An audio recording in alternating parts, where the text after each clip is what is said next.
1, 2. Hello, everyone. Let's check out if everything is all right. Seems to be quite clear, quite good on the video feed. So we're gonna do this and let everybody join in the fun. So everything seems to be all right. Just gonna switch here, and hopefully all of that will be okay. So okay, I think we're all right to go. And today, lots and lots of people are looking towards the United States for the U.S. elections today. Even here, it's a pretty big point of interest. Canada being one of the big neighbors of the United States. We have a lot of commercial ties and a lot of things together. So, of course, Canada is always looking at what's happening in the elections. And we have a saying here in Canada that says when the United States catches a cold, Canada. No, when the United, what was it? It's when the United States catches a cold, Canada coughs. It's in French. It sounds better, but it's basically what it means. When the United States catches a cold, Canada coughs. So, and it's pretty true. The ties between Canada's economy and the U.S. is so big that even a small change in the U.S. makes a huge impact here. So that's why everybody is looking at it. So hey everyone, welcome to today's show. So this is our live tech show as we have every week today. Show number 52. So technically, if we would have had these shows every week for the past year, well, we would be technically celebrating a full year of shows. So I'm amazed at the fact that we're already at 52, and we of course are Tuesday, November 8th, 2016. This shows every week, 3 p.m. Eastern Time, 2000 hours Universal Time, and I'll explain to you a few changes that are coming up. We're going to talk about the future of live shows. Now, don't worry, this live show is staying. I am going to take a break from Learn the Tech, and I'll explain that a little later in our broadcast, why and a few things why I'm readjusting my live shows. So we're going to, of course, talk about that a little later. Hello everyone in the chat room. We have a YouTube chat room for anyone that wants to go through. Always nice to have everybody here, and hope that all of you are fine. So let's start our show. First of all, of course, donations. If you would like to help, there's Patreon, which is a great system where you can help people like me with regular donations and so on. It's easy to use. It's you give whatever amount you want every time I do a live show, and you can get out of this anytime you want. There's no catch or anything. Patreon.com/radioandcomputers. You can also send a one-time donation at the Yahoo email address that you see here, the PayPal email. This, of course, is all in the spirit of helping me continue making these live shows, and hopefully everybody enjoys what I do. I've got a great following. You guys are great fans, and thank you for everybody that's donated. And don't worry if you can't donate. It's quite all right. And, I'm not pushing anybody to donate. Okay, we're going to talk a little bit about different little things. First of all, we'll go into a question from, I believe it is, Steve Martin. And so the question is about hard drive and disk management. So first of all, Steve Martin asks that when he installed the disk, he installed Windows was installed on a C drive, was disk 0. Just plugging in my 2 other drives, and drive C is now disk 2. This is strange to me. Other operating systems, drive C stayed disk 0. So anyway, to fix the issue, here's the thing.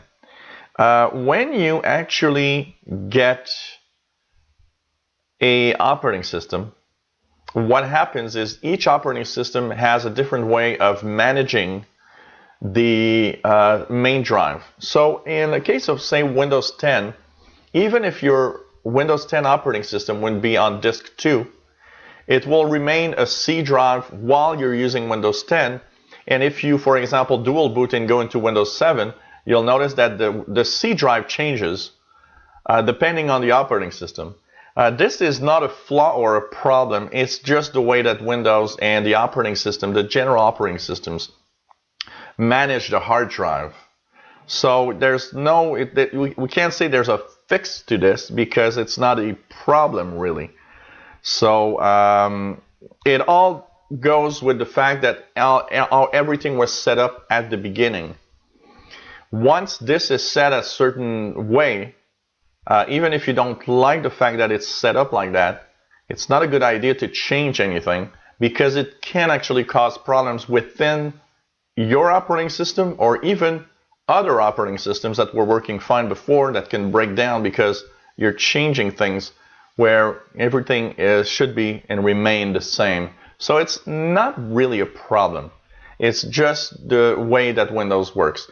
A long time ago, like in Windows XP, Windows 98, 95, those older operating systems, when you would change that, Windows would actually be installed on D drive, F drive, E drive. It would work like that. But starting with Windows Vista and the way that they changed the file system, they've started maintaining C drive. So C is dependent on whatever operating system you're using. So on Windows 10, if you have, say, let's say you have a dual boot system with 2 versions of Windows 10, one on the C drive, which is disk 0, one on disk 2 or disk 1. When you boot in the operating system, you see that disk 1 is suddenly C drive. If you boot in the other operating system, now you see that disk 0 is C drive. It's just that Windows now entertains kinds of a way of working that keeps it on the C drive all the time. It just switches the way the drives are in. So there's nothing you can really do about it. It's not, like I said, it's not really a problem. It's the way that each operating system is using it. So I don't suggest to change or touch anything in here. And so there's no problem. And I don't think you will have any issues with that. It's just the way that disk management works. It completes like that all the time. So there's no real problem for sure. Okay. I'll say hi to people in the chat. Tim Robinson, Carol T, Helmut. We have Stephen Mail. We have Christine Brownman, and everybody. Hello, welcome to the live show as usual.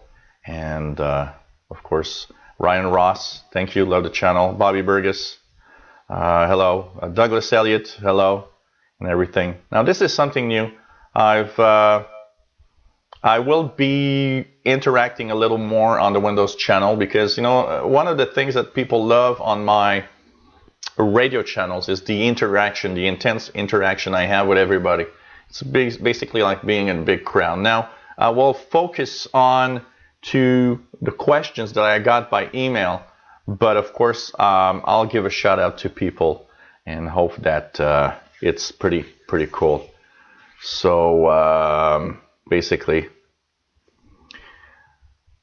okay, what else do we have? And yeah, I got nothing to drink. I forgot to even bring a glass of water just in case my throat gets. Actually, what happened is last night I had a friend over, and he brought two bottles of wine, and basically we drank each a bottle of wine. So when I woke up this morning, I had this kind of a little headache. So today is not going to be alcohol day. I don't think so. So cheers, everybody that are having a little bit of alcohol. Okay. First, before we also start, I want to mention today is Patch Tuesday, or what Microsoft likes to call Security Tuesday, second Tuesday of each month. There's many critical updates and many important updates today, so please apply all these security updates to your operating systems. Also, in Windows 10, there are some fixes. I'll make a video later on today about this, by the way. So basically, I will of course, talk about what updates, because in Windows 10, in the other operating systems like Windows 7, Vista, Windows 8, it's mainly critical updates that basically will, of course, impact. There's a lot of critical. There's 6 critical bulletins. There's 6 flaws that are actually actively being hacked into by bad guys. So that's why updating today is very important. I haven't updated since Windows 95. Wonder why you are. Wonder how you get on the internet. Okay, other questions concerning hard drives. I'm just going to turn the TV a little bit because I want to see a little more of the questions. Okay, we have Catherine that asks me questions about hard drives. She says, what is the main difference between an SSD or a solid state drive and a regular hard drive? Well, the main difference is speed. SSDs tend to be much faster than regular hard drives. But the negative side to this is that SSDs are more expensive. For each gigabyte, you spend more money than a regular hard disk. That's why regular hard disks, which are the magnetic platters, are still very popular. For the number of gigabytes per dollar, you have much more for your money in a regular hard drive. So often people will use either hybrid hard drives that have both SSD and regular hard drive built within, or they'll have a small SSD for the operating system and the main computer's functions, and have a second hard drive which will be a regular hard drive for the capacity that they have to save files and music and all sorts of things like this. So basically, the SSD drives are faster.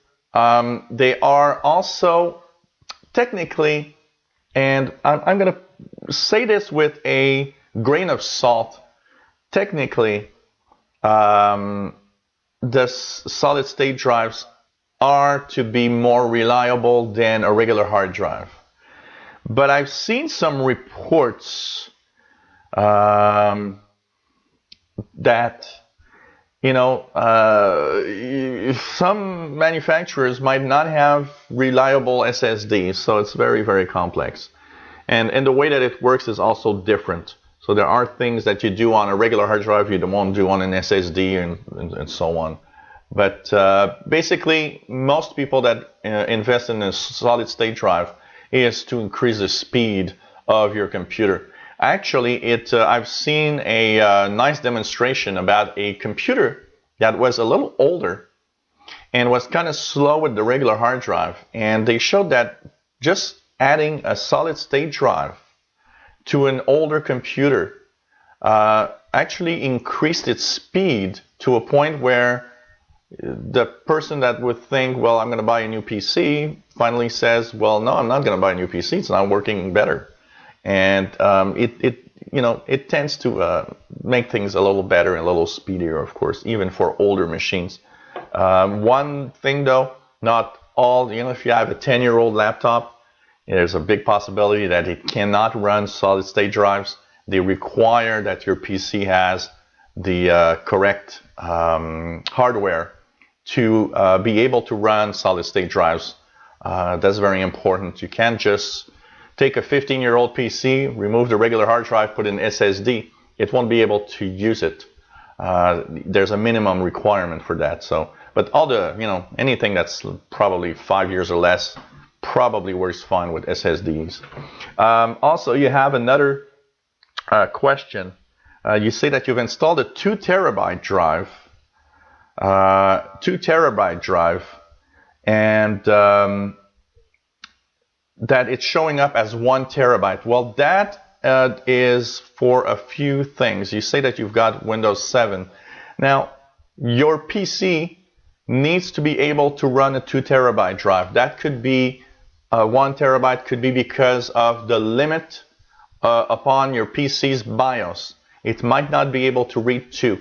When that happens, when you plug a 2 drive, it just says, well, you got 1 terabyte. Another thing is you've got to format the drive in a special mode. You can't format it in NTFS or anything.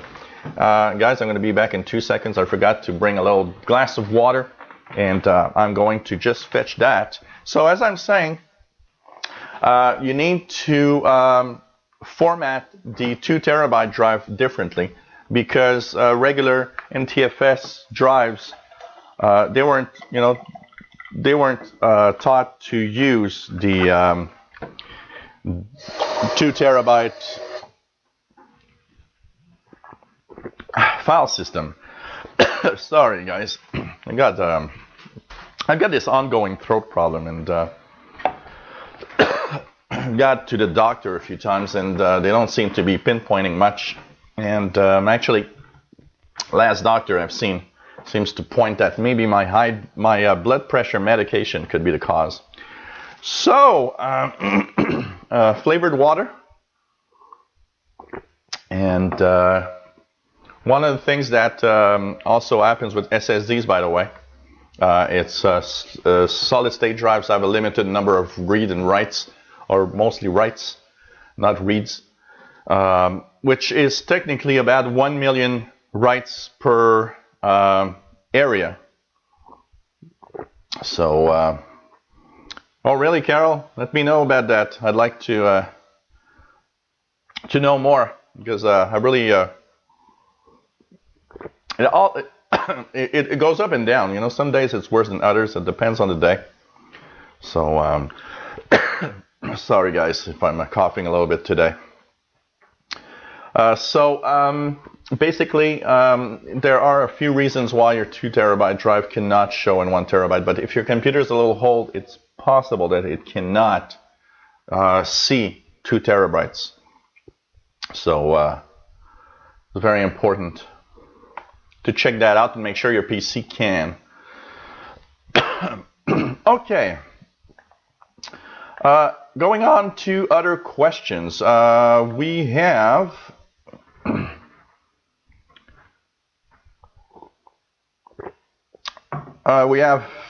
one question here about Halbert Zappa that says, just wanted to know, I noticed a while ago, I'll go on the internet and ask a question about how to do something and use Google and Bing, I get the same results.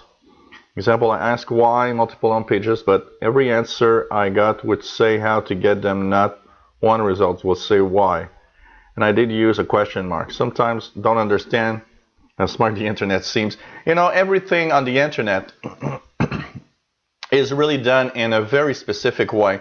To give you an idea, when you ask something on Google, and I've seen that very often because I've basically checked out problems for clients, and sometimes I find a fix on the internet for specific problems, and what happens is I've found it. And then I go 6 months later, I see another client that has the same problem, and I remember, oh, yeah, there was a fix for that. But I have problems finding it because I'm not actually writing my sentence the same way.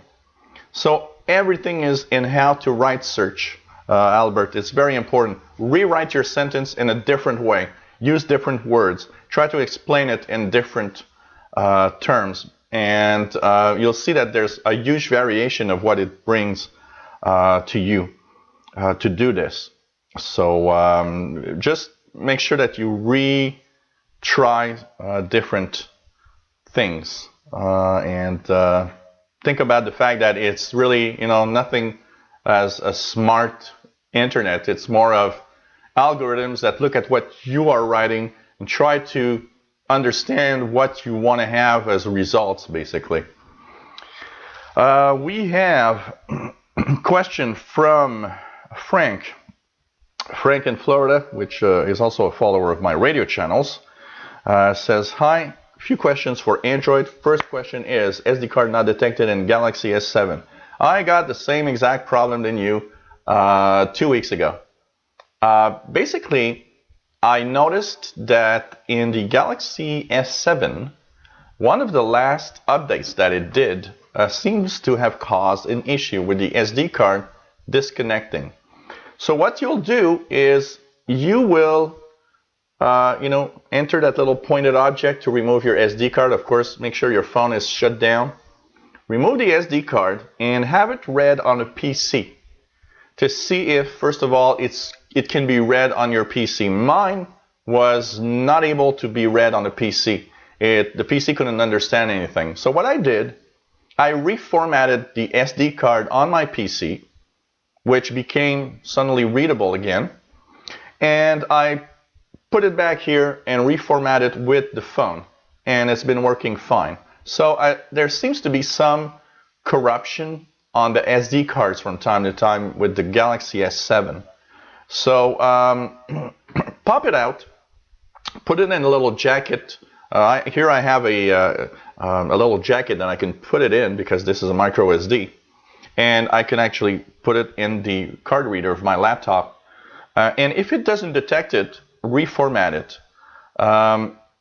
Of course, you might say, well, I got important stuff on it. Then maybe using recovery type software like Recuva might help you kind of regain access to the SD card because it can scan and check for problems on the file system. But if you don't mind, just reformat it on the PC, pop it back inside your phone, and you'll see that you'll be able to format it and have it working quite well. I think there's some kind of corruption problem in the Android system on the Galaxy S7 because I've had that, and not just did I have that, I had issues from time to time where the cards seem to be not totally always working well. So, but since I formatted with the phone, I haven't had any issues in the past 2 weeks with that. You want to know my impressions of the new Google Pixel phones? From what I see everywhere, and from having somebody that I know that actually has one, it really is a nice phone. I gotta say, it's a beautiful phone, but it's maybe a little overpriced. I don't know. It's a nice phone, but from all the reports that I've seen, is that it might be a little overpriced for what it is. But it is a great phone. It works fine. I've used it a little bit with the new Android Nougat. Works great, and it's pretty fast, and it's the Google experience, and it's the real Android experience, which is pretty cool compared to a Samsung, for example, that gives you the Android operating system with the Samsung flavor of how things work, which is something if I have one thing negative to say about the Samsung phones is I wish Samsung would not install all its crap on it and just leave their Android experience on their phones. I think it would be much better. And third, you want to ask me if how do you install apps from the web within your phone?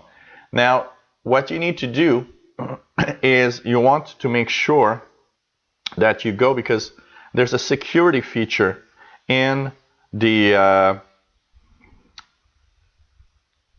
there's a security feature in Android, and basically that security feature prevents applications from installing from the web, and that is something that you need to actually change. And for that you need to go, if I remember well, in security. So you go into your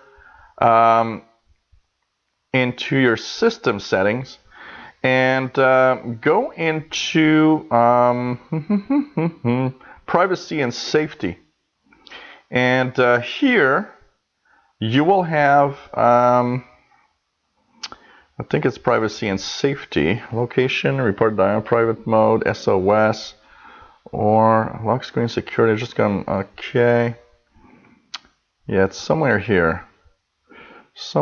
Okay, in lock screen and security, that's where you'll need to go. You will go into something that is called unknown sources. Allow installation of apps from sources other than the Play Store. And there's a little slider that you turn on or off. So that means that you should just make sure that you put the slider on. My recommendation here is very important. When you install, make sure that the app is from a very, very good source so that you don't infect your phone. That's very important. Once you've installed that app, go back to the security features and turn it off. That's what I do. I've installed a few apps from the web directly, and every time I've done it, I go back and I just slide it back to off so that no other apps could install from outside of the Google Play Store, just for security reasons. So, but that's all you have to do on Android phone. Okay. What else do we have here? What do we have here? Carol T says, Joel, the SD card, does the type of card make a difference on the phone recognizing the card? Yes, there are some SD cards that are not working well with certain specific phones. If you buy an SD card, a micro SD card, and it is not recognized well, put it back in its package and try another brand. That I've seen very often, SD cards of different brands not working properly. So basically,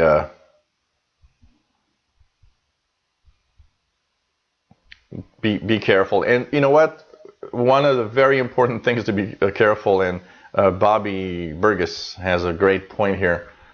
Very important, buy your SD cards from known sources. And you know what? If you buy a 64 gigabyte SD card, everybody's selling it $30, and you see a 64 gigabyte SD card on eBay for $8.99, I mean, you're probably going to be scammed somehow, because there are some of these that even Amazon promised, you know, like real good prices, and suddenly it's crap. Remember also that SD cards have classes. SD cards have different classes. When you look at it, it could be a class 6, 8, 10, 12, 15, whatever. The SD card classes are important. It goes with the speed of your card. So for example, you can buy an older SD card that is a class 5. You pop it in your phone, and when you take video, you notice it doesn't work well. That's because the card isn't fast enough to actually go to the speed that your phone wants it to go. So make sure that you buy the latest SD cards with, you know, class 10 or up, to make sure that it's fast enough for writes and reads. These are all little things, and be careful. You know, all the cheap cards, you know, from different all the cheap cards from different eBay sellers, and even some Amazon sellers. A lot of them are crappy, but really crappy. I can tell you that. Okay, you also have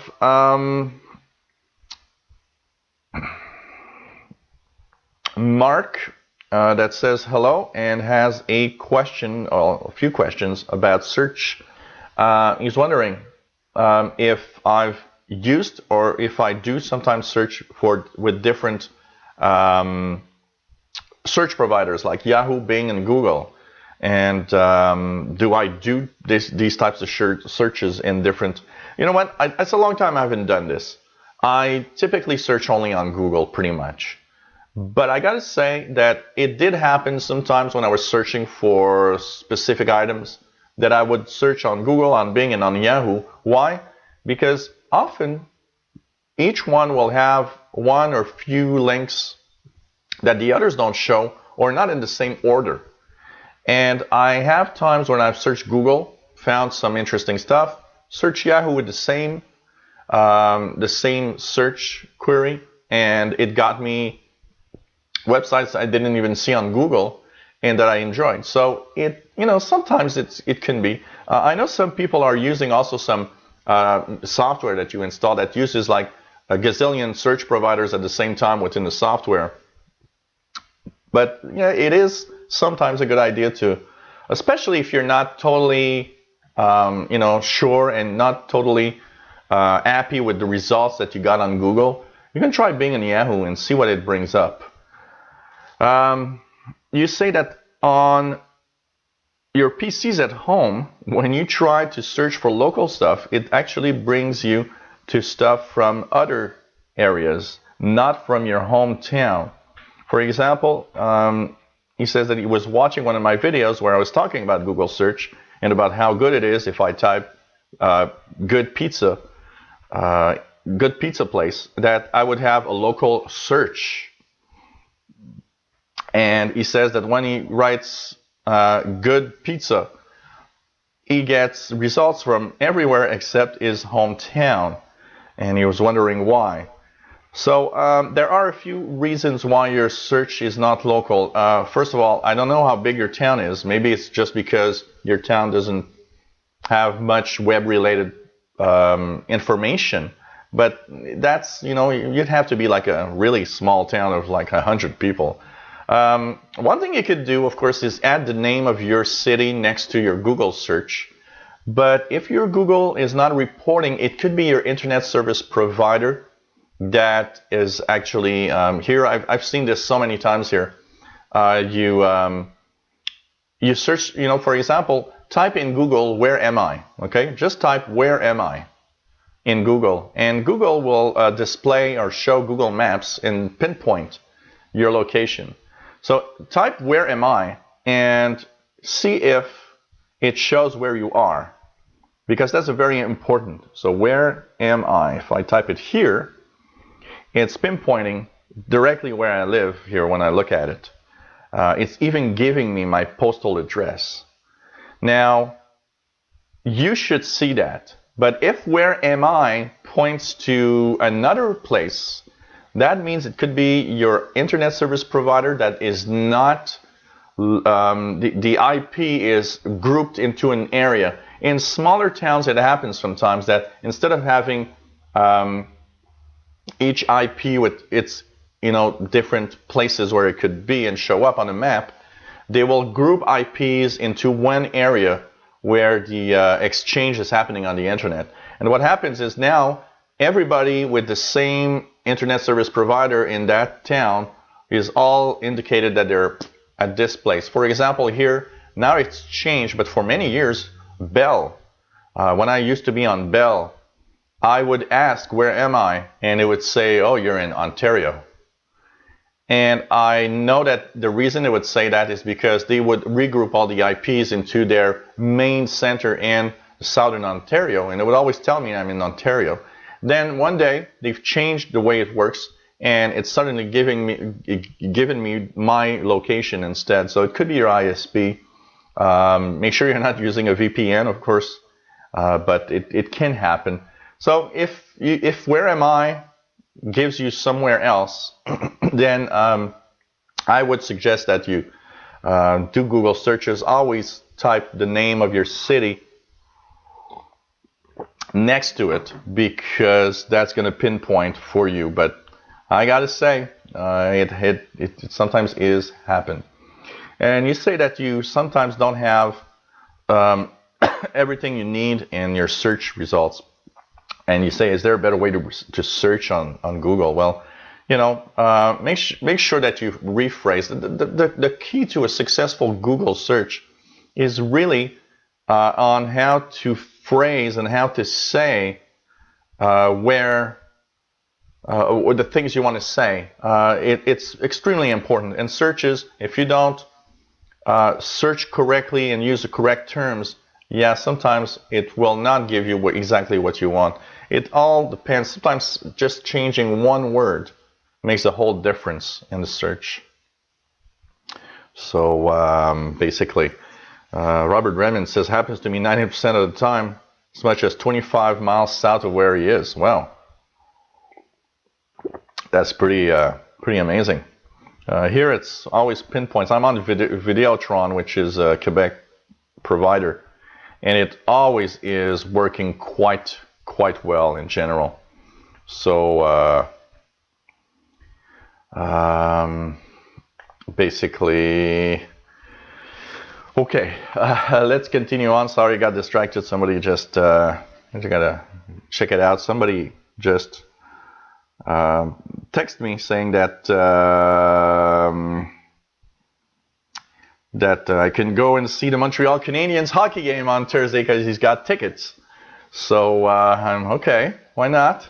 I'm gonna go see a Montreal Canadiens game. That's pretty hot. So okay, random questions that we have.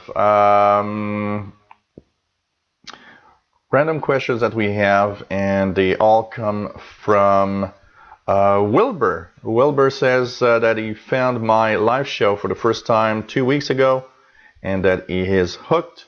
He's actually been watching the older shows now and learning a lot from my knowledge. Now, the question that Wilbur is asking is, for example, first of all, Edge not displaying YouTube videos. And by the way, this will also answer a question from, I believe, Stephen Mail has issues with YouTube videos not working on Edge or stuff like that. And you say that it's sort of working when he unchecks use Flash Player and stuff like that. So it seems to be on for some people, and I don't actually know why, honestly, because I don't have this issue on none of my computers. My Insider machine works fine. All my computers, Edge is displaying correctly. One hint that Steven has given me is that he unchecked using Flash Player. I'm wondering if some of you are not having an issue where YouTube is unable to decide if it wants to use Flash or HTML5 in Edge to display videos for YouTube. It is a very weird issue. Some people that I've seen with an issue like that seem to say that when they actually go on the upper right corner of Edge browser and that they go to settings, then they have clear browsing data, choose what to clear, and they clear everything from there, including the browsing history, the cookies, the cached data and files, download history, everything. That for some of them, it comes back to normal. So I'm not really sure. I'm very intrigued, and I'm not actually very sure why it does that. It could be a glitch with, related to the graphics card also, and that's not something that I'm surprised. It could happen for sure. You're asking a question about cable versus DSL versus fiber. You have the occasion of changing your internet service provider. Once again, I'm going to answer a question of Stephen Mail in another email that he sent me. Doing tests on his internet. He's saying that he's paying for 20, getting 16 plus, sometimes getting only 15, and he is wondering why is there a slowdown. Does my DSL modem need to be replaced? So all of that, okay, I'm gonna give you a little crash course on the different internet connections. The different internet connections that you can have typically in most places is cable, DSL, and fiber. And here's the thing. DSL is one of the first ways that the internet was sent through on many providers. It's what we call digital subscriber line. It is very sensitive to your surroundings. So DSL sometimes will not give you the speeds that you are looking for. Stephen Mail saying he's got 20 megabits per second, but he's rarely getting more than 15 or 16. For DSL, that is probably normal. It probably isn't your modem or anything. DSL is dependent on how far you are from the station that transmits the data. Because DSL is on many times it's just on copper wires. And the interference from your surroundings, so meaning all the interference from the electronics that are working, everything that's happening, is, of course, these cables not being shielded, all that noise gets into the cable, and the more noise you get into that cable, the slower the speed, because the modem there's too many errors when it's trying to get the data from the internet. So it slows down the DSL. So you know what? You have 15, you have 16. I would probably say for Steven, consider it good. Because for DSL, you probably will rarely reach 20, if at all.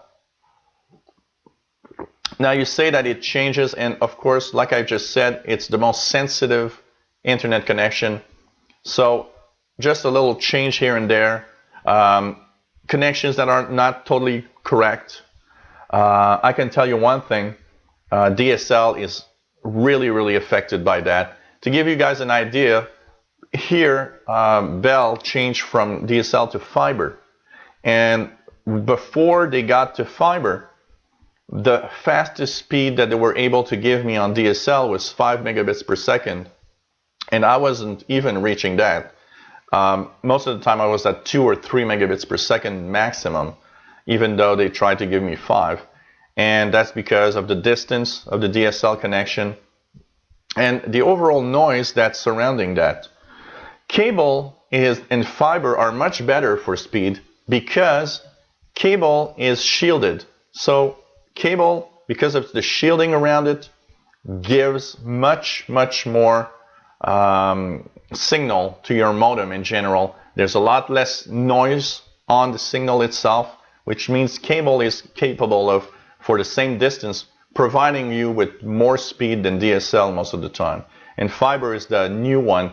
It's what's being installed everywhere. This is, of course, the fastest of all, and that is very it doesn't happen very often that it has problems, because fiber is not, doesn't have interactions basically. So that's the biggest problem. So you know what, Stephen, for your question, it's the DSL. DSL, the digital subscriber line, is like that, and you will probably never have 20 megabits, even though you're paying for 20 megabits. If they offer you to change for fiber, or if you have the occasion to change for a cable service provider instead, you will see a major difference in the speeds. They are much more consistent with what the company wants to give you. And remember that the internet service providers sometimes lie a little bit, and that's why they have these little stars right next to the 20 megabits per second, and then a very small print at the bottom. It says, well, depending on where you live and what technology we have and so on. So it's probably not a problem that you have. It's the way DSL works. I know that it's always kind of sad, because when you pay for a speed and you're not getting there. I changed my internet connection 10 years ago for that reason. I was on DSL with Bell, and I couldn't get more than 2 or 3 megabits per second, and I needed much more than that, so that's where I changed for cable. and now actually I'm on fiber. I'm on a kind of a hybrid system. Cable from my house to the corner street, and from the corner street it's fiber all the way, all the rest of the way. So that's pretty much what's happening. So basically, DSL is probably what is the worst in high-speed internet and has the most problems. So, oh, interesting. Carol says when he transmits on 40 meters, he blanks out his DSL modems. Yeah, of course, because well, you know what, Stephen? What they say and what is the reality is two things. There's a lot of things, even in your home, your main home, all the equipment you have, the electronics you have, can impact on the cabling inside your home.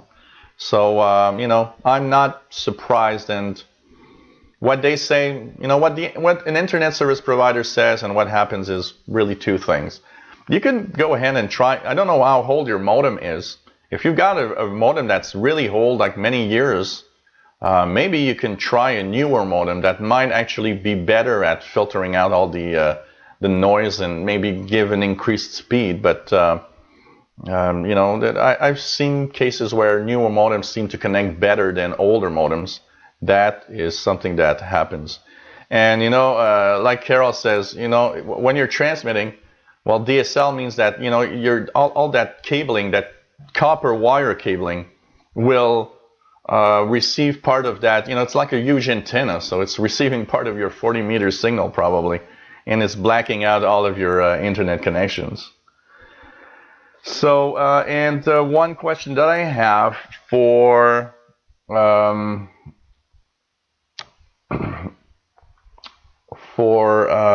Matthew, that also asks how old is too old for a router. He's got a 6-year-old router, N router, and he's wondering, when do you change your router?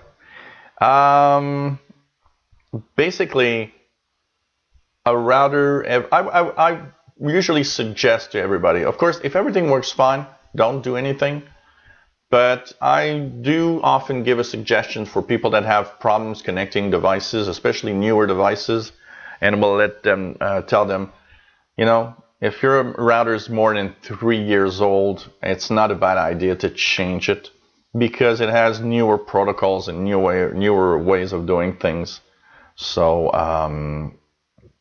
basically, I'd say 3 years, like a point where it's not a bad idea to change, usually. And we're going to talk about the Wi-Fi troubleshooting too. A little bit of update here on Stephen Mail with his computer problems. Dell, the YouTube problem continues. First try rolling back the graphics driver, didn't work. Removed the use of flash icon in settings. Now sometimes it works, sometimes it doesn't. Found the perfect solution, installed Pale Moon as a default browser. You know, I'd be curious to see why Pale Moon works. There must be a setting or something that Pale Moon does when it's on the internet that the other browsers don't. And it's incredible the number of problems you get, Stephen, because you know what? I don't know how many computers here, and I have 0 issues. And even on my client side or even my family, I look, nobody has the issues. It's very, very interesting that you have so many issues. You know, one thing that I would try, Stephen, I don't know if you can try your computer on another internet connection, a neighbor's connection, or you know, maybe if it's a laptop, just go on a public Wi-Fi. Try to view a video from there. Do you see video on Edge in any other connections, but not on yours? Maybe there's something happening there. It's something I've seen before. I've seen the possibility of not viewing some things. One thing I would like to mention also on viewing and not viewing certain content or web pages. Do you have another question I'd have is, if you go on the internet,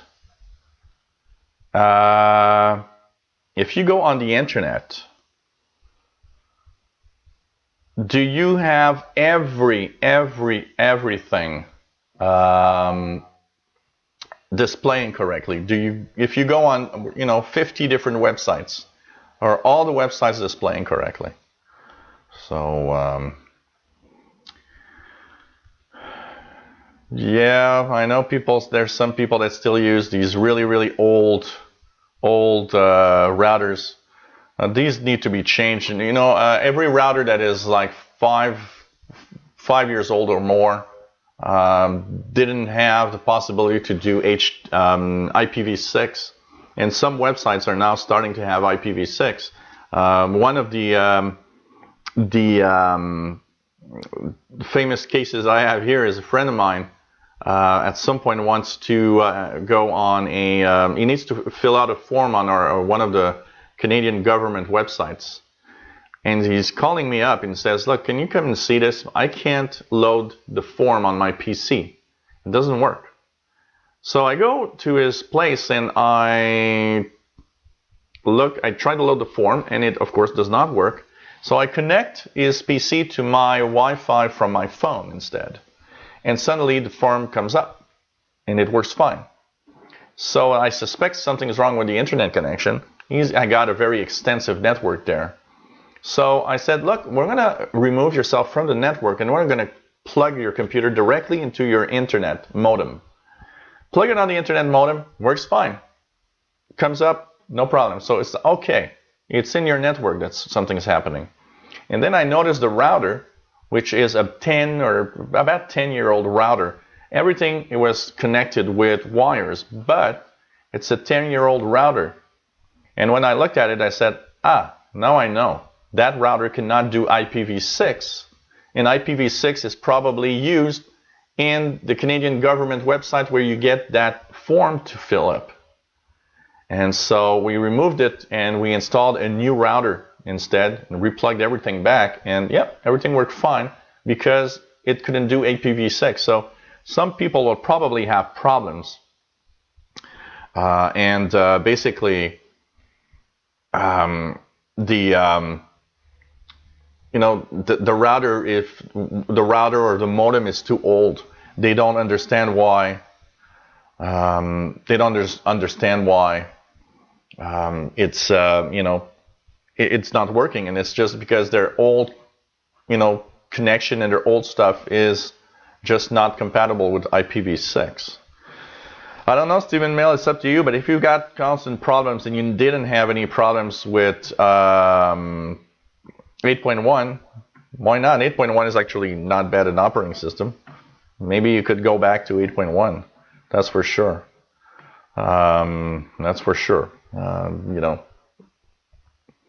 It could simply be that some of the drivers for Windows 10 are not good.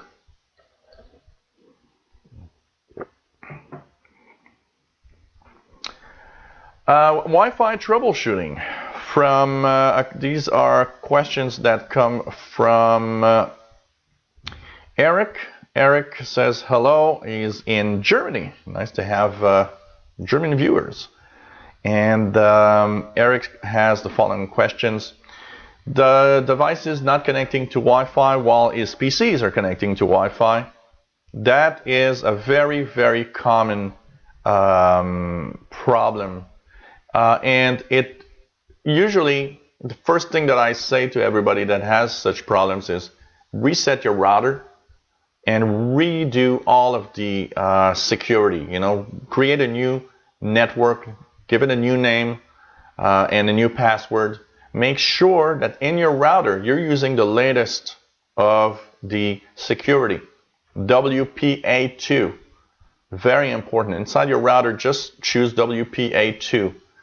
And also, if you've got some automatic stuff, for example, sometimes it says, oh, you can connect to a B, a G, a N, and whatever network, change that. Select N, or if you can do it, AC, but don't let it choose which one. The automatic choosing in routers doesn't always work well. And I can bet you that if you reset everything in your router, recreate your network, and use the latest WPA2, there are chances that everything will start connecting without any issues. Make sure that your firmware and your router is at the latest version. That's something that a lot of people don't know or don't look at. And one of the things that happens very often with routers is that when they have new firmware, they actually fix issues that were seen in their routers that prevented connection from some devices. So make sure. And if your router is more than 5 years old, change it. Get something new. And I'm pretty sure you're going to have something better. Now, you say that you lost the password to your Wi-Fi connection routers, actually to the entry of your router when you go in. So, you know what? There's a reset button on that router. That reset button is going to actually reset the passwords and everything.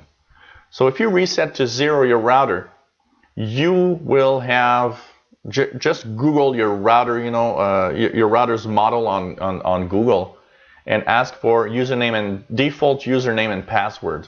Very often it's admin twice. Some is admin and you just leave blank the password a lot of the times.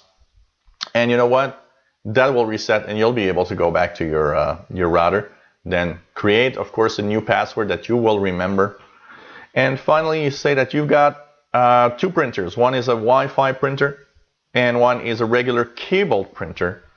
And basically, you say that your printer is actually disconnected. The Wi-Fi printer is always disconnecting and you're having a lot of issues with it. You know what? I see dozens and dozens of these problems regularly. Some printers are just problematic with Wi-Fi. And basically, what I do is I tell people just, plug it in when you need to print. It's just like going to stay a nightmare. Unfortunately, make sure that your printer has its own firmware updated. Most Wi-Fi printers have a way of updating its internal firmware. So make sure that you have the latest firmware. Check your manual or check on the web, on the manufacturer's website on how to update the firmware of your Wi-Fi printer. That might actually fix a lot of the problems. And you know what? If you reset your router and redo everything, it might actually stabilize your printer and suddenly everything is going to work fine. And one last thing, printers hate the invisible networks. So if you have in your router,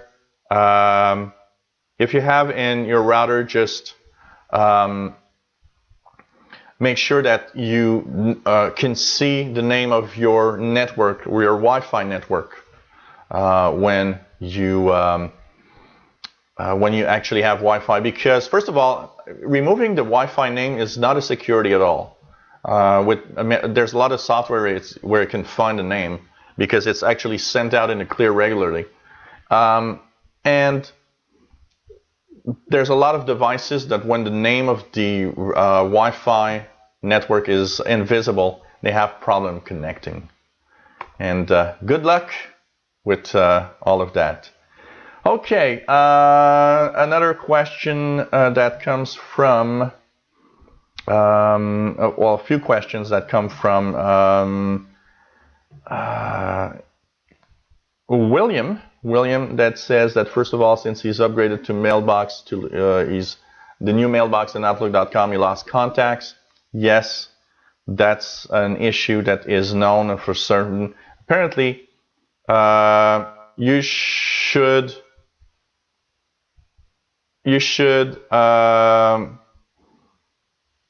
just make sure that you, oops, sorry, this is previous for a second.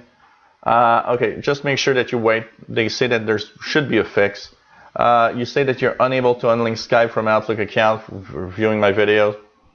Yeah, a lot of people seem to have that. I think it's a Microsoft issue personally. And you cannot revert to the old back. I think this was also answered last week, by the way. Hey, you're watching our live shows. Why not think of a little donation? Patreon.com/radioandcomputers. PayPal and the Yahoo email that you see here. And basically, thanks for everybody that has sent me a little something. Okay, news on the future of live shows. So here's something that will affect everybody. First of all, Learn the Tech show is suspended for now. Okay, guys? And I'm going to explain a few of the reasons why. So tonight, don't expect to learn the tech. I'm not going to do one tonight. For several reasons, I've been having a lot of difficulty finding time to do what I want to do here lately. And so I've been Learn the Tech is one of the shows that probably requires me to do the most research and to do the most with, learning. And, so I don't look dumb when I'm actually talking on the camera. So it takes a lot of time, and I don't have that much time actually right now. So I will suspend Learn the Tech show for now. It's not dead, but it's suspended. It's also, of all the shows that I do, the one that is the least popular. So that also kind of, gives me a little incline to just let's, stop Learn the Tech for now, and we'll see. Now, in January, I will actually have a new show from the couch. Now, I've told you guys what it was all about. We'll have the tech subject of the week, and of course, with the chat room, it's going to be a really, really cool interaction with everybody. We will take a major news of tech for the week, and we'll debate. Now, I don't have the exact date yet because I'm not still sure which day I will be doing it. But the thing is, I will announce a date in the next couple of weeks, probably maybe even next week's show. I'll have the official date where we're going to start from the couch. Now, from the couch will be, of course, tech dependent on the news. It will have no time limit, a little bit like my radio shows that I do. No specific time limit. We're going to start talking about the subject, and as long as we fuel some discussion and that we have interactions of what the tech news that we're talking about, we're going to have basically we will have a much more interactive stuff. The other thing that is happening, because I see the question from Stephen Mail here, if the show returning to 2 hours, I will actually have removed the time limit from this show, meaning that now I was setting it at 90 minutes because I need to prepare and make sure that everything's all right for the next show. Now there's no show after, so it's going to be more relaxed. So what I'm going to do is not really necessarily have a time limit on this show either. We'll go with the flow, and when I see that it's time to shut down the live show, that's what I'm going to do. And finally, I want to talk about something a little more serious, about something that's going to happen in 2017. So here's the thing. I've talked about how I love doing these things, radio shows that I do, these shows here that I do, and all the videos. But I'm actually getting to a point where I have to make a huge decision on the path that I'm going in my own future. And I have two choices: stay poor or get better. And one of the things that I want to make sure here is that 2017 is going to be pretty much a make or break year. I will be in 2017 working hard with live shows, videos, and trying to do new stuff. But it is also the year that if it is not satisfactory, if it doesn't bring in what I really want and really need, I will have to take a major decision of what exactly will I do with the future. So in 2017, two things can happen basically. either I'm going to take a direction that's going to be interesting and we're going to even add more shows. I am open to even an idea of having different types of shows and having shows every weekdays, for example. And so every day something will be available. But the thing is that if things aren't working enough next year, and one of the things that I'm actually waiting for is how monetization will continue with YouTube. Monetization on YouTube right now is half of what it was in 2010. Okay, and when I say that, I don't have half of what I had in 2010, but I mean that the payout for every number of views, say for every 10,000 views, okay, for 10,000 views, monetization right now gives about half of what it did 4 or 5 years ago. That means that to compensate, and that's what's a little bit happening now, to compensate, the only other thing that it can be happening with monetization on YouTube is to increase the number of views. Of course, I've increased my number of views by a good amount year over year. I have, 40-50% more views, and sometimes more. So it compensated somewhat to the fact that the declining monetization that's happening on YouTube. And you know what? I'm not alone when I am part of many blogs where we talk about AdSense, monetization, and everything. I see some great people that had great channels that are basically saying right now, you know what? I'm giving up. I can't make a living out of this. I'm stopping everything, and I see more and more of those. And so basically, of course, I have ideas of monetization, and I don't want to annoy everybody with getting money, because it's not the best way to go for monetization of the future. I will have to look, and I will be looking at, of course, trying to get increase enough views to basically maybe get companies to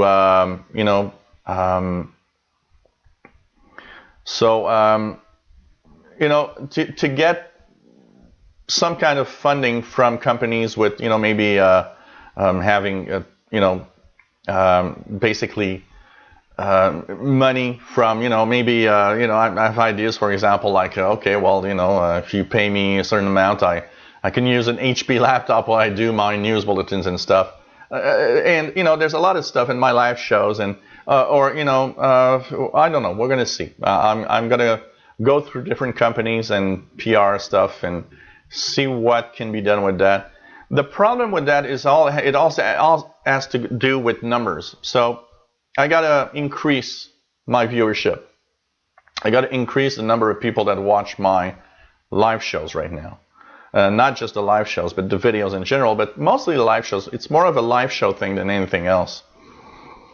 So basically, 2017, we're going to see. We're going to see what's happening.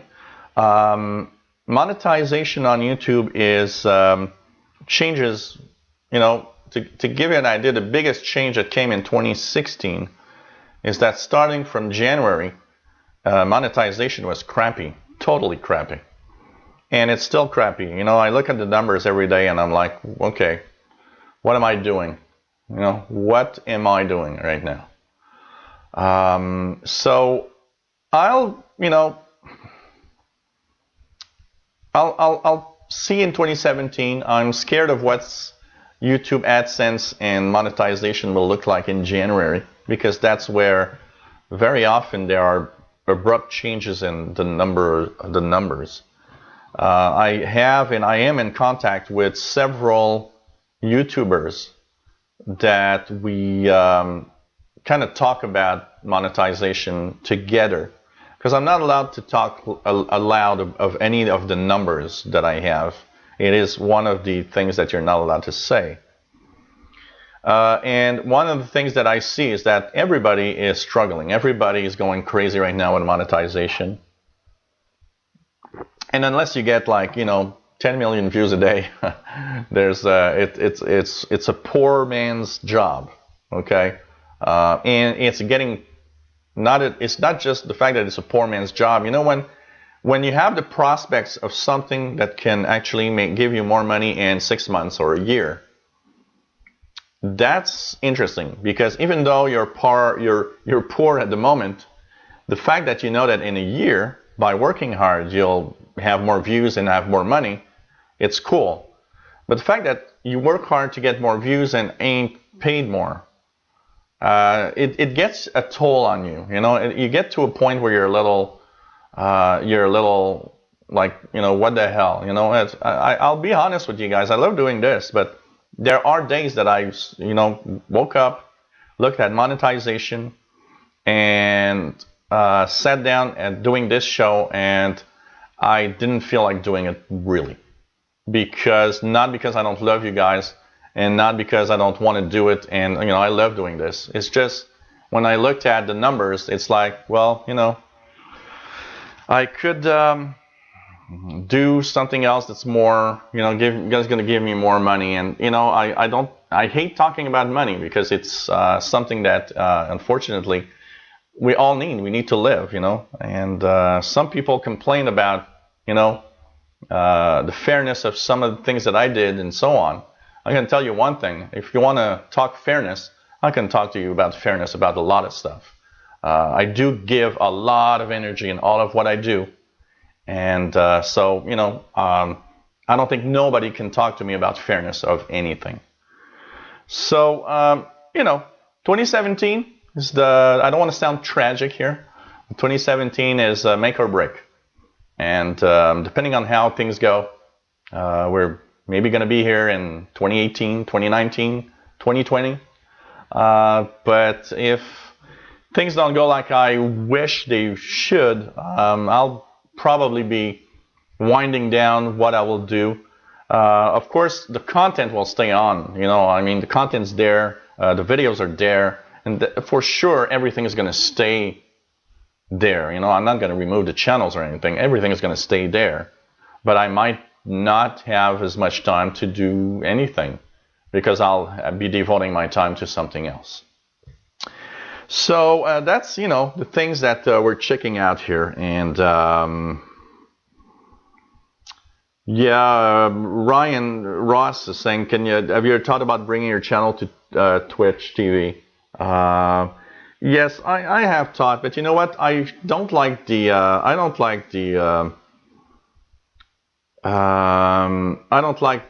interface of Twitch. The mobile interface of Twitch isn't nice. I do see a lot of people going on Twitch. I have my spot. I've opened an account on Twitch and everything. I don't know, or maybe multicasting with Twitch and everything. Do different things. I have also, one of the things that is in my mind is doing different types of shows also. What is nice, of course, a lot of people like the interaction. I see it on my, my most popular live shows. It's not complicated. They're my radio shows, the one about shortwave radio.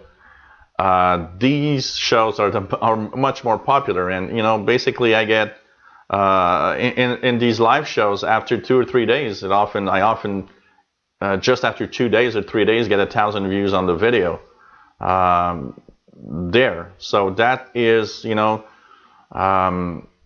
of the things that I find cool. I see that, okay, and it's a very niche market too.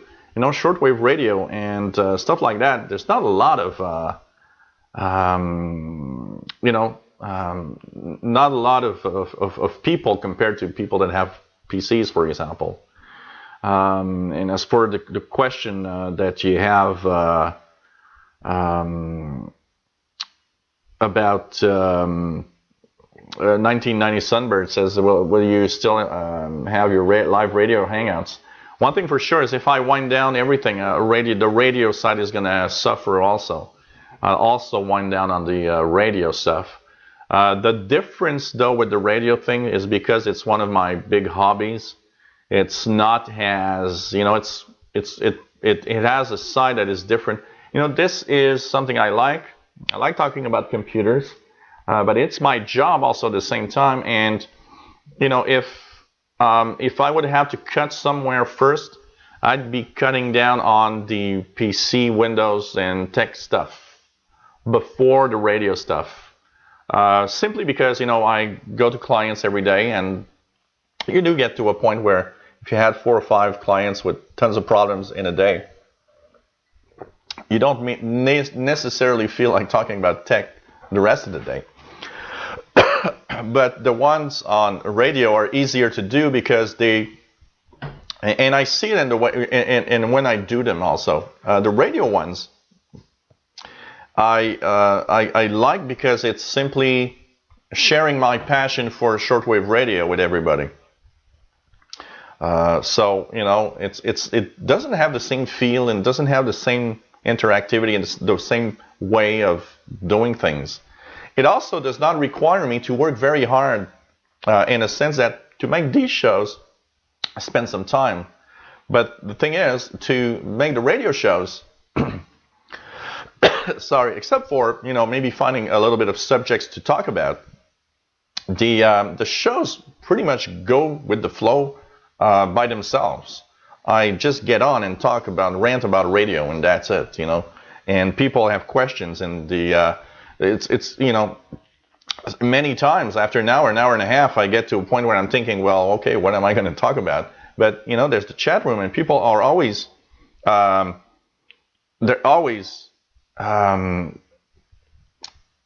asking questions, or I'm talking about something, and it brings questions to other people, and suddenly it's like, okay, after an hour and a half, you still have tons and tons of things to talk about. So it's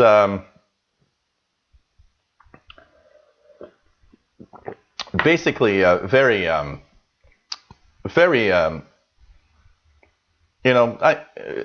love doing what I do. My own idea and what I want to do is I want to be doing this in November of next year, in November of 2018, and so on. And basically, we'll see, and we'll go with the flow, and I'll keep you guys updated. I thought of doing a monthly update, maybe, of how things are going. And one idea that I also have, because I thought that it would be maybe even more interesting, is there's a possibility. One of the possibilities right now that I have is that at noon local time here, which is around the time that I often post my news bulletin, and the news bulletin, I would probably be interested in trying out a little something that would be a live news bulletin every day. So, for example, instead of having a recorded news bulletin that I post and people, look at the news, it'd be a little bit like this, but with, the pictures would be here instead of being pictures that you see on your screen, and you would see me, and I would actually talk about the news live every day at noon, for example. So, and make it a specific time block. So, say that I would have a news bulletin that would last 15 minutes every day, and it'd be live every day at noon. So people that want to see it live will be able to see it live. And I also am thinking that having somebody talk about the news that you see, like on the news bulletin, it would be maybe kind of more interesting to a lot of people, more appealing, I would say, than just having pictures and my voice in the background. So these are things that I'm thinking about. I'm pretty interested in trying it out, maybe for maybe a few weeks doing the live news bulletins at noon every day local time, and see if the viewership increases for the news bulletin, stuff like that. And so we're heading to the future, and it's mostly because my personal future with what I'm doing right now is not clear and kind of uncertain. And when you're I'm going to be 48 years old in a couple of months, and in March. And when I'm getting close to 50 years old, and it's like, okay, do you want to be on the I don't know side of what's going to happen with my life, forever? That's more of what's happening. So you are watching a ranting guy on a YouTube channel answering questions about tech from everybody. We are here every Tuesdays at 3 p.m. Eastern Time, 2000 hours Universal Time. And of course, if you want to send your questions, most of the questions I like to have through email, because some questions are not easy to answer right away and need a little research. It gives me the time to do so. So helpwithyourcomputers@gmail.com is a great place to send your emails. And basically, it's, of course, fun to do these shows. Okay, MacBook and Apple product update. But before I will answer another question from Steve Martin, first of all, no, I was not mad at you. Don't worry about that. I'm not mad at all. And, you had a person problem that it's cool that you fixed. So you tried what I told you last week about getting Internet Explorer as a default. And you say that you weren't able to, it didn't fix the default or anything. Now, the funny thing is, I put Internet Explorer here as a default, and it actually works. So it's kind of weird. One of the things that I taught, and I did go into the Outlook 2016 mail client so that I can see if if there was maybe a setting in the settings of Outlook itself, because I remember that I think it was a client of mine a few years ago. There was something not going on with a specific item. When you would open certain files, it wouldn't open with the proper program. And I had noticed that there was a setting in Outlook itself that was actually telling me, when you open this, go with that. That was kind of overriding the default settings of Windows. But I did go into all the settings, and I did not find anything. So I'm not sure yet, actually, is what to tell you. But I'll continue checking it out, because one of the things is here, when I set Internet Explorer as a default on my PC, and of course I simulated your problem. I opened Outlook 2016. I had sent myself an email with a link to a web page, and I clicked, and it opened Internet Explorer. So kind of weird. And you still have, these question marks and things, and you're showing me everywhere that you went, everything that last week. So, I don't know. I'll be checking out if I've got anything for you. You've got some really good ones, Steve. Really, really good ones. Every time you got questions. It's like a few clients of mine that I have that when they call me up for problems, they're always have real tough problems. All the real good ones that you're like, okay, you guys are calling me for really good problems. So I'll be checking it out. So hello to everybody in the chat room again. Vernon Smith, nice to have you on board. Tim Robinson. Vernon, Tim is like a, I don't know, it's like a, I see Tim talking on the chat, but it's like Tim wants to express his viewpoints throughout everything that I say. So it's okay. There's no it's just it depends on everybody. We are all different of what's happening. Just to answer a question that I've seen go through a little earlier, my news of my other Windows 10 channel. It's gone. It's gone forever, and let's just leave it there because I'm a little mad at that, and let's pass on. Let's move on to something else. But it's like it's just funny, Tim. It's just Tim has to sometimes just type and confirm, and it's okay. Everybody has its own way in talking in chat rooms and everything, and everybody is welcome. So okay, MacBook and Apple products question coming from Sophia. Sophia has a few questions. She says she's got an Apple TV 3rd generation, and she says that she was wondering if she needs to change it because she did see in my news bulletin that they were discontinued. Not for now, because for now they all do what you need to do.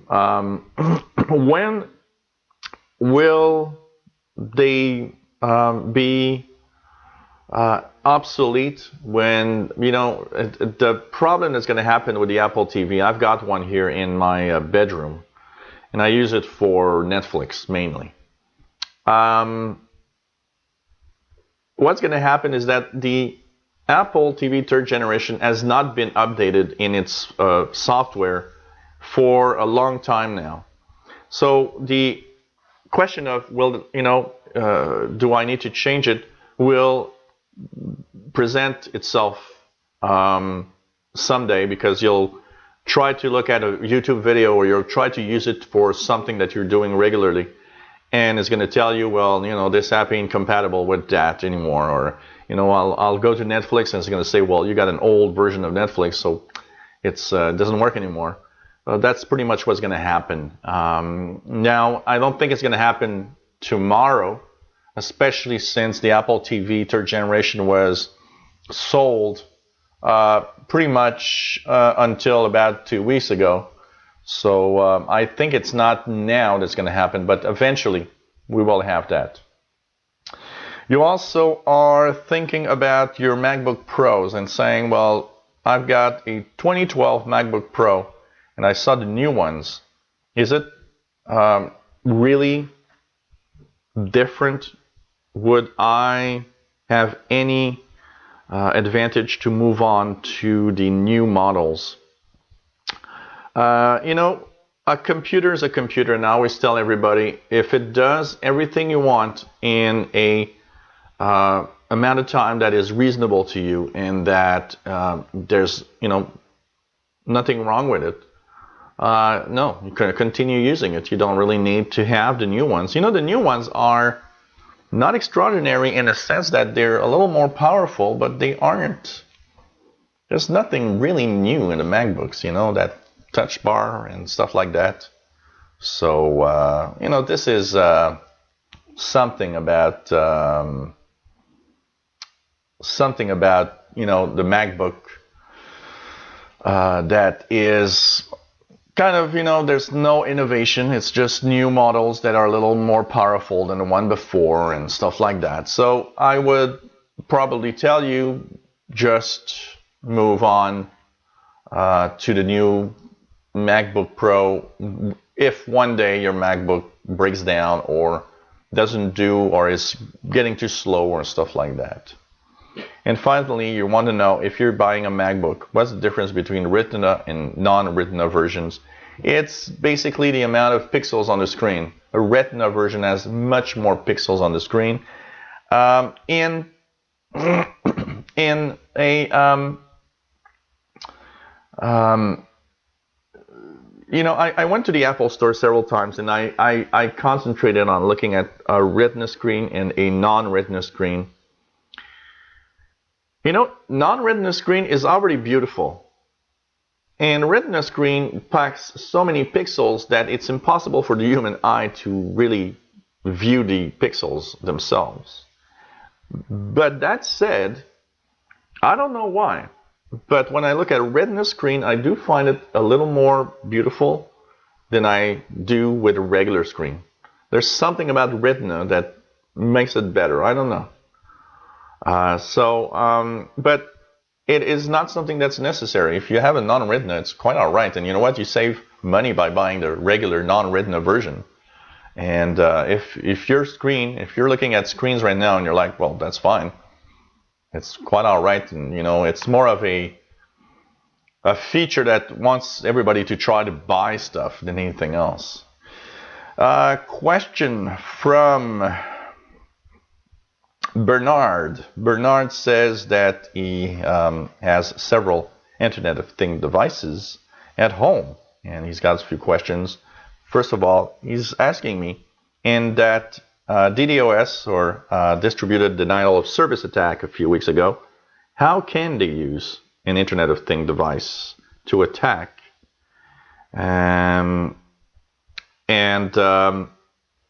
Basically, think of your Internet of Things devices as being computers. They are PCs. They are PCs that are specialized in doing a task. So basically, if you have an Internet of Things thermostat that plugs, that connects to the internet, it's a specialized computer that is there to simply, check your home temperature, turn on or off, the heating, and it has a little side to it that's an internet connection, so that you can, from a distance, say, okay, I'm coming home and 68 is too, or like 18 or 19 degrees Celsius is too cool. Put on the heating to, 23, stuff like that. But they are computers. They are computers. It's just that they are not as powerful as a regular PC. But they are computers, and they just perform a specific task. So how can they use these devices? Well, they're connected to the internet. So if anybody has a special little program or a routine that they can send to these devices, it will try to find these devices on the web, because they are connected. So you can find them. Anything that's connected on the web can be seen. And because a lot of them have default passwords that are crappy, and that it's easy to have a bad guy use them, they send him a little routine that, apart from telling you what's the temperature of your home, it now also acts as we're going to attack google.com today at 4 p.m. That's how they do it. They are technically little computers. Now, you're asking me, in the future of Internet of Things, will there be more dangers on the internet? In the future of Internet of Things, I think that one of the important issues that we need to really answer is to make these devices more secure by having standards into what every Internet of Things devices will have to, work with. That's the biggest problem right now. Every Internet of Things devices has its own thing. Some have their own operating systems. Some use Android. Some use different things. But there's no standard, so nobody's doing it in the same way. Nobody's doing it equal. There's the problem of companies that take people for idiots. So they will issue an Internet of Things device with a really crappy password, and not really explain much on how to change it. And so all of that needs to change. Internet of Things devices are going to be more and more connected to the internet. There are already millions of Internet of Things devices on the web. And that's going to get even more as time goes on. So the thing that is going to happen, by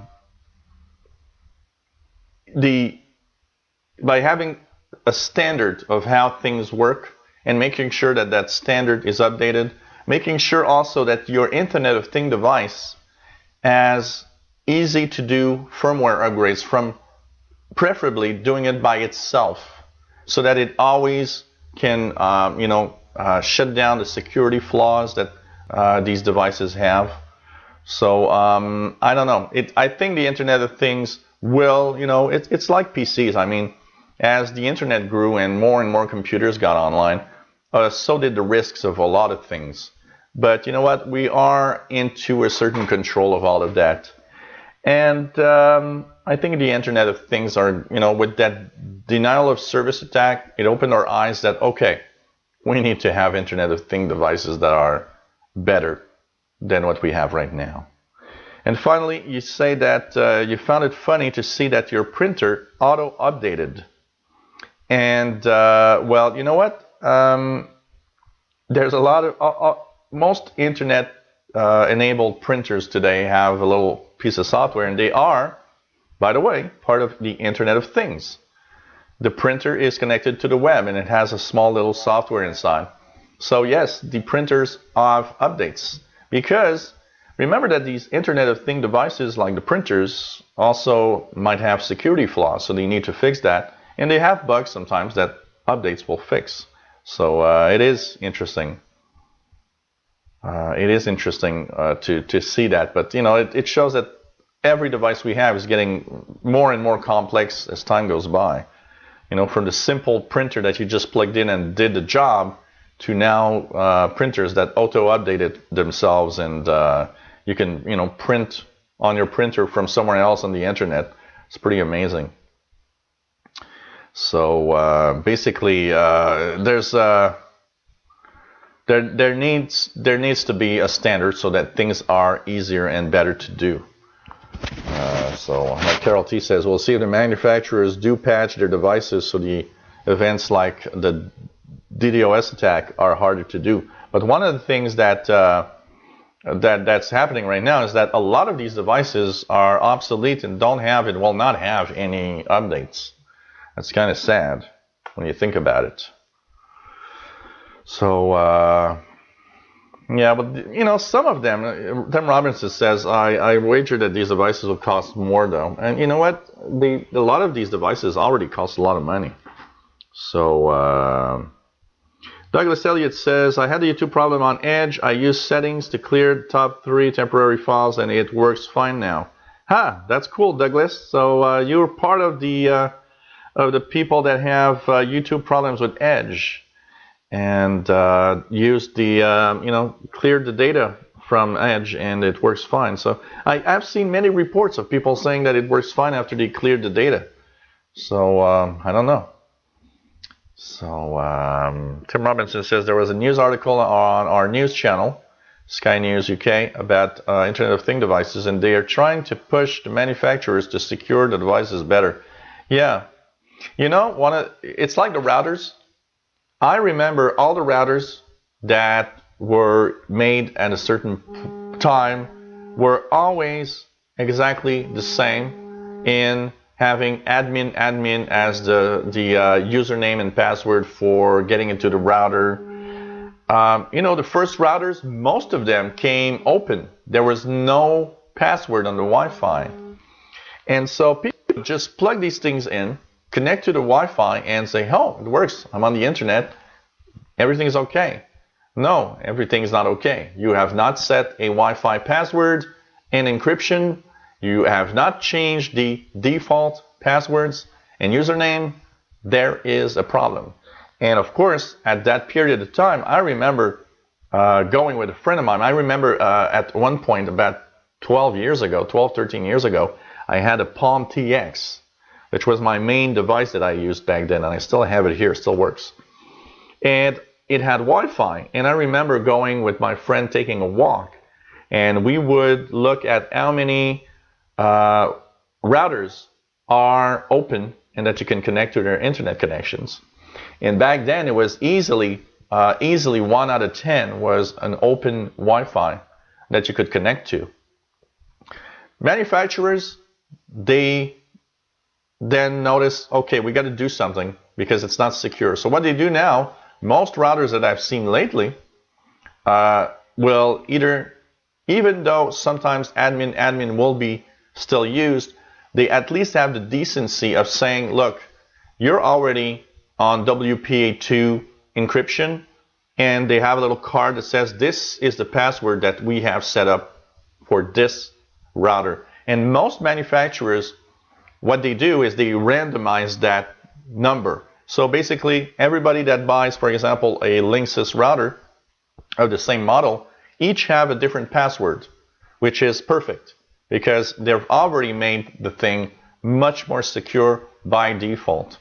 But you know what? That is manufacturers learning the hard way from, what happened in the past. And so by learning the hard way what happened in the past, they have improved upon everything in security. I think Internet of Things devices will follow that path also. I would bet that that's what's going to happen. So it's pretty cool. So hello everybody in the chat room. Matt Kelly, nice to have you on board. Albert Zappa loves the chat room. Yeah, it is cool. It is cool. So Stephen Mail says here, every problem was only on YouTube. That is kind of interesting, but it is not. Stephen, if I understand right, you do have YouTube problems even on Firefox and Chrome, from what I understand, not just Edge. And the only one that really worked well was your Pale Moon browser. So the problem, if you've got problems with the other browsers, your problem is not because of Edge. Edge doesn't have an issue. If you have problems with other browsers also, it's a common setting or something. That's why I would be very, very interested in knowing, if you connected your desktop to another connection, another internet connection, would it still do the same thing? I'm kind of curious about that. It seems to be more like a way that things are connecting, or it's very weird. So, it's just incredible, all the technology today. So you have watched the live tech show number 52. We are live from Montreal, Quebec, every Tuesdays, 3 p.m. Eastern Time. This is show 52. And like I said, basically, the Learn the Tech show, once again, tonight is not going to be broadcast. I'm taking a time off from Learn the Tech. It might come back eventually, but for now, I'm just taking it, off for now. It's going to help me also. It's going to, give me a little more time to do other things and try to post videos. We have, I don't expect everybody, by the way. Miss Lady Catherine says, I watch his radio channels. No, sorry. I always watch live tech show, but some of this I still don't understand, but still watch. I don't expect to have everybody understand everything. And, I think it's with time that slowly people understand a little more, and it's by watching live shows like this, that it's different. Stephen, well, you can try Wi-Fi, of course, but I would try a connection that is not your DSL home connection, just for the kick of it. If you have a friend of yours, Stephen, that has a smartphone, like an iPhone or a smartphone that is like an Android smartphone, some of the latest versions, ask him if for just a little test you could connect to his Wi-Fi from his phone and see if you still have the problems? I'm just curious. I'm very, very curious. I'd have tons of things that we'd try if I'd be at your place, Stephen. We'd connect on my phone to see if YouTube works or not. We'd try a few things. It's very, very, very, very interesting. Helmut says, I hope so. Love, learn the tech. Yeah, it doesn't have a big following. But one of the things I've noticed about Learn the Tech is how people that follow it love the show. I've had quite a few comments from people that we never see here, never post comments or questions, but took the time to just tell me, you know what, Learn the Tech, I love that show. And, of course, if I would have tons of emails and comments of, well, I miss Learn the Tech, it was cool and I really found it interesting. Of course, maybe I'd put it back, but for now, I think I'm going to take a little time off for that. So, pretty... Yeah, I will. 1990 Sunburst, the shortwave radio hangouts are not going to go away soon, but, in 2017, things might change, that's for sure. It's fun to have everybody here on board. So, hey guys, I'm gonna say goodbye to everybody. It was a nice little show. Stephen Mail says, "Come on over." I like that. I could visit Colorado. I could see WWV time signal in Boulder at the same time. Might as well just go there for sure. Miss Lady Catherine says, I follow all your channels except the radio one. I just love you, Mr. Joel. Well, thank you. It's it's nice. It's fun to have fans, and I got to say I got a nice fan club here, and got nice fans also on the radio channels. And it's not because I don't love doing this. If I ever stop in 2017, I will, of course. If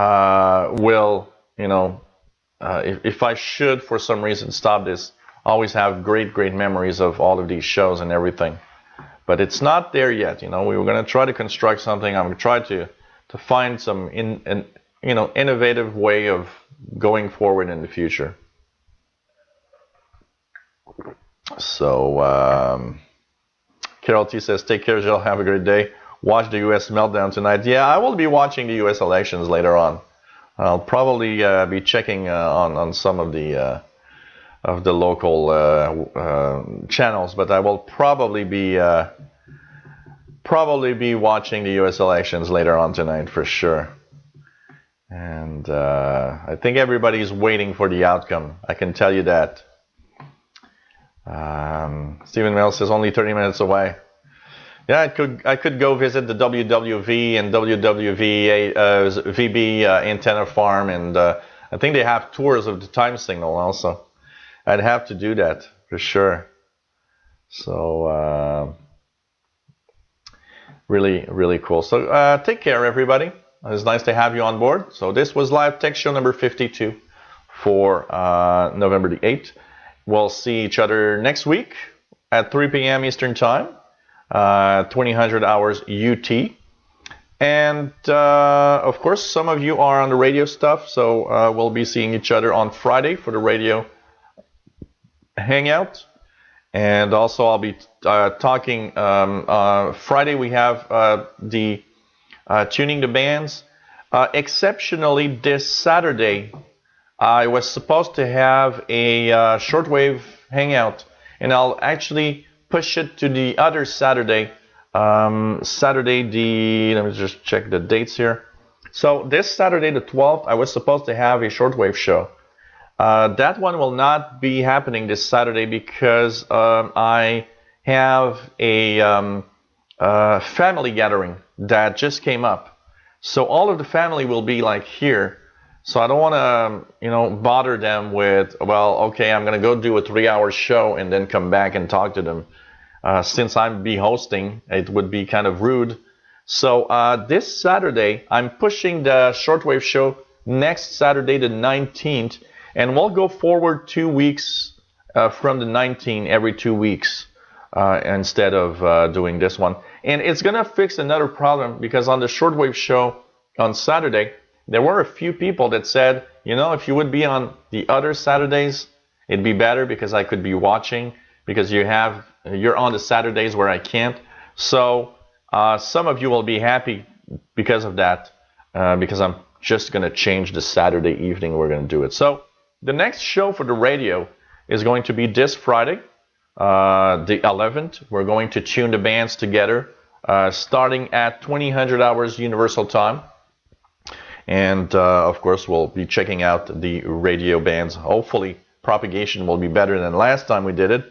And hope everybody's here. And of course, I'll be back next Tuesday, next week, with the live tech show where I answer your questions. Carol T says, no, you can't skip a week. Everyone will go crazy. That is true. Everybody will go crazy. Every time I skip one, everybody says, man. So, but you know, it's just for it's just the cool thing of every. And you know, I think it's going to be better anyways, because a lot of people were telling me they'd prefer that I change the week. So take care, everyone. See you next this Friday if you are there, or for the live tech show. See you next week, 3 p.m.